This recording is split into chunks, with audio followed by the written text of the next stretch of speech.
गुलन सा यार खेदी थोला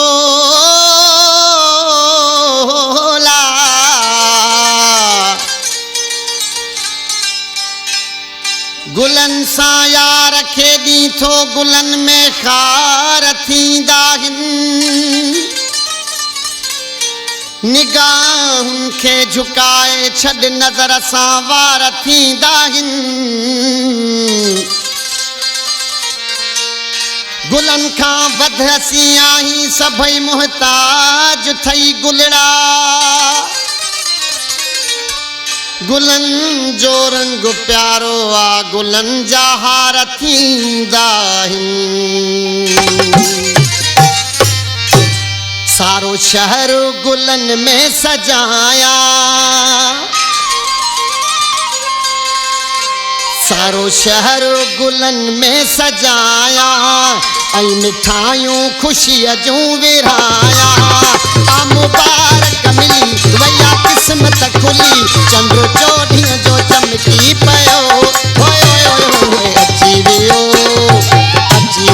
मुंहिंजो पहिरीं परे थियो अची वियो मुंहिंजो पहिरीं ओ परे थियो सारो शहर गुलन में सजाया ऐं मिठाइयूं खुशीअ जूं विरहाया आ मुबारक मिली वया किस्मत खुली चंद्र चोॾींहं जो चमकी पियो होए होए होए होए अची वियो मुंहिंजो पहिरीं परे थियो अची वियो मुंहिंजो पहिरीं ओ परे थियो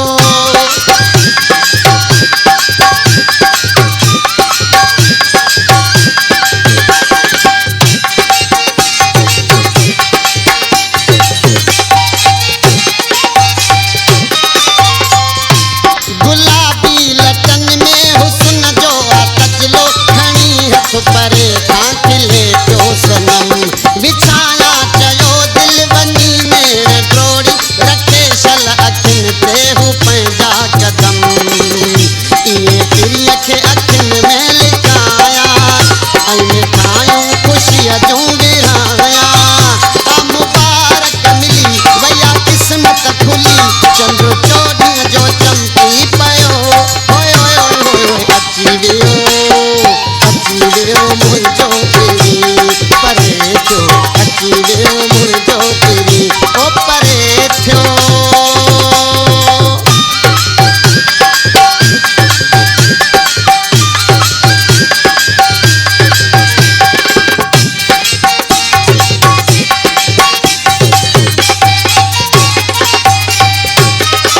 मुंहिंजी ईद आहे पाड़े जा तमामु अङण ते अची अॼु ॾींहंनि पिया वधायूं वणनि में बि किनका ऐं बिजली बाज़ारूं पीरीअ जे अचण लाइ असां ई सजायूं माला मोतियुनि जी सोने खे पाया ऐं मिठाइयूं ख़ुशीअ जूं विरहाया आ मुबारक मिली वया किस्मत खुली चंद्र चोॾींहं जो चमकी पियो होए होए होए अची वियो मुंहिंजो पहिरीं परे थियो अची वियो मुंहिंजो पहिरीं ओ परे थियो